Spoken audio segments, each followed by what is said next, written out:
আসসালামু আলাইকুম ওয়া রাহমাতুল্লাহি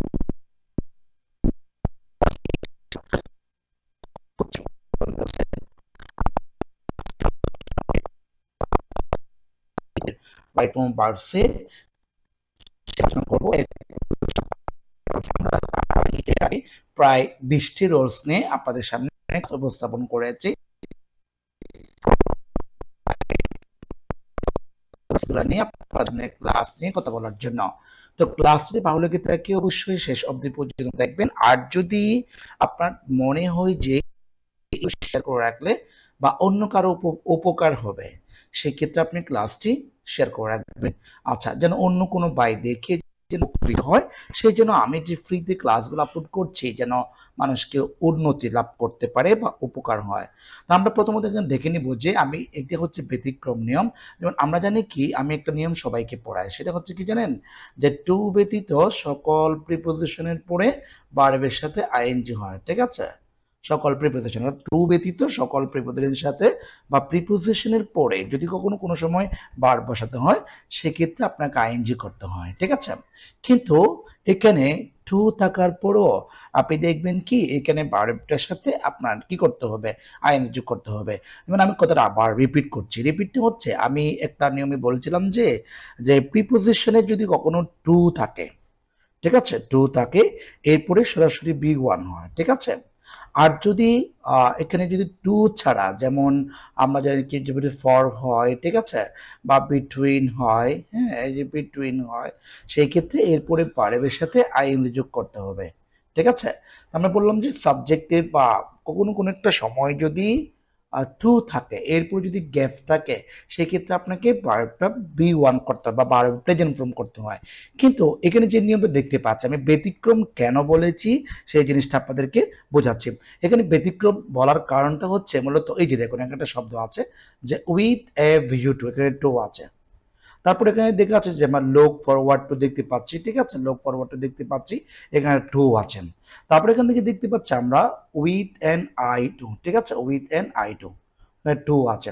আবার এখানে যদি আমরা দেখি এখানেও টু আছে, এখানেও টু আছে, ঠিক আছে, এখানে লেখা আছে এট হেড টু আছে, এখানে অ্যাডভার্স টু আছে, তারপরে এদিক এখানে কি আছে এডিক্টেড টু, আর একটা হচ্ছে বেয়ার টু, ক্লোজ টু, আর একটা হচ্ছে কমিট টু। এরপরে দেখতে পাচ্ছি কনফেস টু, তারপর দেখতে পাচ্ছি আমরা কন্ট্রিবিউট টু, এরপর ডেডিকেটেড টু, এরপর দেখতে পাচ্ছি আমরা ইম্পেডিমেন্ট টু, অবজেক্টিভ। অর্থাৎ এখানে যে শব্দগুলো আমরা দেখতে পাচ্ছি প্রত্যেকটি শব্দের ক্ষেত্রে অবশ্যই কি আছে, টু আছে। ঠিক আছে, যে টু দেখতে পাচ্ছি আমরা এখানে, এই টু গুলো থাকার পরেও আমি এখানে বলেছি ভার্বটার সাথে কি যুক্ত হবে, আইএনজি যোগ করতে হবে।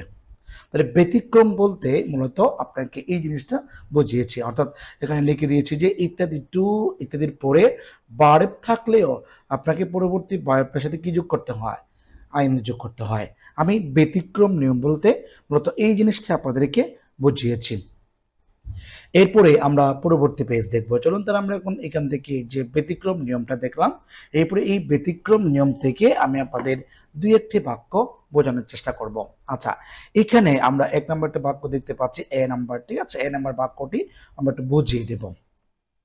যেমন শূন্যস্থান আপনারা এগুলো পাবেন, এখানে এ নাম্বারে দেখতে পাচ্ছি আমরা, এখানে দেখতে পাচ্ছি যে উইথ এ ভিউ টু, ঠিক আছে, এখানে টু আছে। তো আমি একটু যেটা বলেছিলাম যে কখনো কোনো একটা ভার্বে বা কোনো একটা বাক্যের মধ্যে যদি টু থাকে, এই টু এর পরে যদি আপনাকে বা শূন্যস্থানে কোনো একটা ভার্ব আপনাকে পূরণ করতে হয়, সেই ক্ষেত্রে এই টু এর পরে বি ওয়ান হয়। ঠিক আছে, এটা বলছিলাম যে আমাদের একটা নিয়মের মধ্যে এভাবে ছিল, টু ব্যতীত সকল প্রিপোজিশনের পরে ভার্বের সাথে আইএনজি হয়। বাকি সব ক্ষেত্রে আপনাকে কি করতে হবে, যে ভার্বের সাথে আইএনজি যোগ করতে হবে। কিন্তু এইখানে টু থাকার পরেও আমি যদি এটা সঠিক অ্যান্সার করতে চাই, আমাকে কি করতে হবে, গেইনিং করতে হবে আইএনজি। অর্থাৎ এখানে আমরা কি যোগ করলাম, আইএনজি যোগ করলাম। এটা হচ্ছে ব্যতিক্রম নিয়ম। এরপর আমরা বি নাম্বারটা বাক্য দেখতে পাচ্ছি, বি নাম্বার বাক্যটা আমরা দেখব। বি নাম্বার বাক্যের মধ্যে আমরা দেখতে পাচ্ছি যে এইখানে আপনার কি আছে, এই যে উই আর কমিটেড টু আছে, কমিটেড টু মাই সেলফ, এখানে টু আছে। ঠিক আছে, এই টু এর পর আমরা সাধারণত জানি কি ভার্বের সাথে আইএনজি যুক্ত হয় না, বি ওয়ান হয়। কিন্তু এখানে এই যে কমিটেড টু থাকার কারণে এটা কিন্তু অবশ্য ওই ড্রয়িং হবে। আচ্ছা, এই প্রথমে সি নাম্বার দেখবো। সি নাম্বার আমরা দেখতে পাচ্ছি এখানে লেখা আছে I have no objection to, এখানে লেখা আছে অবজেকশন টু আছে, এই অবজেকশন টু থাকার কারণে এটা হিয়ারিং হবে, অর্থাৎ এই যে আমরা যদি করতে যাই এটাকে এই যে হিয়ারিং যোগ করতে হবে। ঠিক আছে, আমরা বিষয়টি বুঝতে পারলাম। এরপর আমরা পরবর্তী দেখে নিব। পরবর্তী একটা ডি নাম্বারটা বাক্য দেখতে পাচ্ছি, ডি নাম্বার। এই ডি নাম্বার বাক্যের মধ্যে আমরা দেখে নিব যে এখানে লেখা আছে ইয়েস্টারডে। ঠিক আছে, আমরা দেখতে পাচ্ছি ইয়েস্টারডে, তারপর I went there with a view to. এই যে উইথ এ ভিউ টু যে শব্দটা আছে, এরপরে কিন্তু টু থাকার পরেও ভার্বটার সাথে আইএনজি যোগ করতে হবে। তার মানে আপনি যদি করতে চান এইভাবে করে হবে যে ভার্বের সাথে আইএনজি যোগ করতে হবে। ঠিক আছে, বাইং হবে। তাহলে আমরা যে আজকে কোন নাম্বার নিয়ম শেষ করেছি, আমরা আমরা একটু আগে বলেছি যে আজকে আমরা 21 নাম্বার নিয়ম শেষ করেছি। ঠিক আছে, তো এই ক্লাসটা আমি 5 মিনিটের বেশি লং টাইম ক্লাস করছি না। আমাদের শ্রোতা মণ্ডলী যারা আছে, যারা আমার ক্লাসগুলো দেখে বিশেষ করে তারা কিন্তু অধৈর্য হয়ে যায়, যার কারণে আমরা কি করছি যে ছোট ছোট করে করার চেষ্টা করছি। তো আজকে ক্লাসটি এখানে শেষ করবো। সবাই ভালো থাকবেন, সুস্থ থাকবেন। আসসালামু আলাইকুম ওয়া রাহমাতুল্লাহ।